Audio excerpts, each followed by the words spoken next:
Mereka ingin menciptakan negara dunia yang mereka sebut dengan The New World Order, di mana negara dunia ini ada dalam satu kendali mereka, Yahudi, yang one government in the world.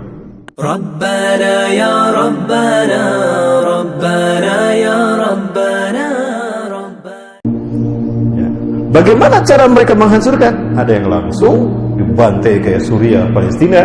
Ada yang dihancurkan pola pikirnya lewat counterkultur, lewat budaya. Nah, Indonesia termasuk negara yang harus dihancurkan lewat budaya. Kenapa? Karena fanatisme agamanya kuat. Oh, berarti fanatismenya, pemikirannya harus dirubah, budayanya yang harus dirubah. Perangi budaya mereka dengan budaya-budaya mereka mendukung terjadinya hegemoni Yahudi. Salah satu budaya tadi bernama Korean Wave. Musik dan tantra adalah sesuatu yang sangat lekat dengan kehidupan manusia, terutama generasi muda. Hancurkan mereka dengan musik nanti. Langsung ini Allah, inilah konspirasi yang tidak terasa. Bagaimana mereka menghancurkan satu bangsa lewat elemen pemudanya. Hancurkan pemudanya agar lost generation, agar putus generasi mereka. Bagaimana cara menghancurkan pemuda? Yaitu salah satu senjatanya Korean Wave, yang tidak disadari Korea menjadi bagian dari instrumen Yahudi dan Nasrani, Dajjal, untuk menghancurkan dunia Islam. Mereka yakin bahwa the God who's waited, Tuhan yang mereka tunggu-tunggu, itu akan segera datang. Ciri-cirinya apa? Apabila sapi merah yang akan dijadikan persembahan, sacrifice, untuk Tuhan mereka sudah lahir. Mereka sudah menunggu sejak 2000 tahun yang lalu. 2000 tahun, setelah 2000 tahun menunggu. Itu isyarat kalau the God who's waited, Tuhan yang mereka tunggu-tunggu telah ada. Maka harus mereka lakukan percepatan, karena mereka yakin ambisi mereka mendirikan Y2K akan segera terwujud. Bangsa Yahudi berupaya untuk melakukan percepatan dalam mendirikan tatanan dunia baru yang mereka lakukan melalui berbagai macam cara. Ada 3 ranah yang mereka sentuh. 1, simbol. 2, arsitektur. Yang ketiga, ritual. Terkait dengan ritual ini juga ada ritual agama, ada ritual budaya. Nah, di dalam ritual budaya mereka memanfaatkan media yang mereka bangun. Nah, media inilah yang menciptakan entertain dan musik serta film yang menjadi instrumen lain dari sistem Yahudi, sistem Dajjal. Sadarlah Bapak Ibu, kalau Korea merupakan salah satu senjata mereka untuk memerangi kita umat Islam. Dan ternyata yang banyak menjadi korbannya adalah para pemuda dan pemudi. Bapak sekalian, kita yang melahirkan, ternyata mereka yang mendidik jiwanya. Mereka yang memberi pola pikirnya. Tidak sadar kalau kita sedang dihancurkan oleh mereka, sehingga kita kehilangan aset terbesar di dunia ini.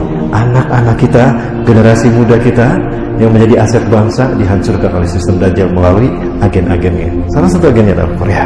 Seks dan tantra adalah cara para pengikut Dajjal mengagungkan iblis dan Dajjal. Tantra, sair-sair yang berbau pemujaan kepada mereka. Lihat sair-sair K-pop, sair-sair Korea. Jiwaku untukmu, aku menghambakan diri padamu, aku tunduk pada matamu, karena matamu memberikan cahaya kepadaku dalam segala hidupku. Begitu kan? Dalam konser-konser mereka membawa sosok seekor ular. Apa hubungannya ular dengan musik? Loh, lupakah kalau kaum Kabalah zaman dulu, ketika mereka menyembah Tuhan yang mereka tunggu-tunggu, bahkan melakukan pengorbanan kepada Tuhan mereka, mereka selalu menghadirkan ular bersama mereka. Kenapa harus ular? Ular adalah sosok ketika iblis diturunkan ke dunia. Lupakah kita? Ketika iblis atau Azazil, yang bernama nama asli Azazil, tapi Allah ganti namanya. Azazil itu nama dari Allah. Azail, Azza yang dimuliakan, Il Allah, Azazil yang dimuliakan Allah. Tapi karena dia sombong, tidak mau sujud kepada Nabi Adam ketika Allah perintahkan, Allah kutuk dia menjadi iblis, pembangkang. Allah turunkan iblis ke dunia di Dastamaisa. Kalau Nabi Adam turun di Hindustan, di Nepal, Siti Hawa di Jeddah, iblis diturunkan di Dastamaisa, Irak, dalam wujud seekor ular besar, bertanduk, bersayap, bercakap, bisa mengeluarkan api, dan bisa berbicara. Ular apa? Ular naga.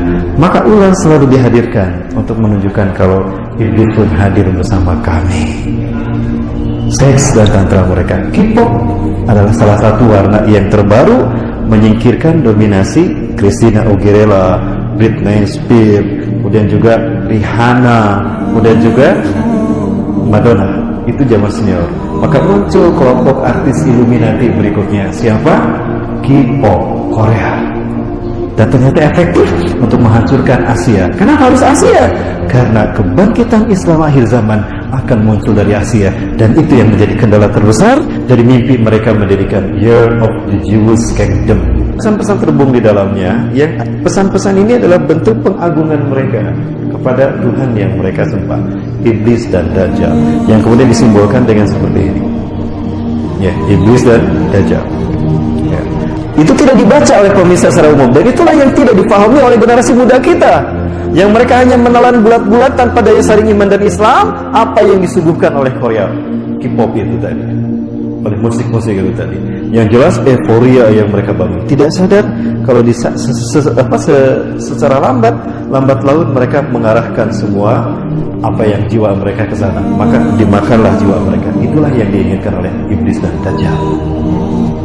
Maka pada akhirnya mereka pun mengidolakan tokoh-tokoh mereka tadi.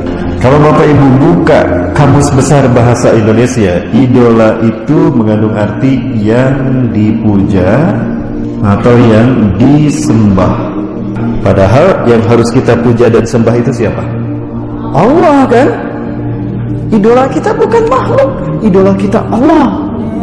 Ganti frame kalau Rasulullah idola kita. Rasul bukan idola tapi uswah, maka tidak sama idola dengan uswah. Yang Allah sebutkan Rasul itu uswah, bukan idola. Nah, tapi sekarang coba apa yang terjadi? Bukan Rasul, bukan Allah. Yang mereka idolakan adalah Korea, tokoh-tokoh musik mereka. Tidak sadar kita digiring kepada kemusyrikan. Ini yang terjadi pada generasi muda. Ini sebetulnya yang mereka inginkan dengan menghadirkan K-pop ke tanah air kita, menghancurkan generasi muda Indonesia.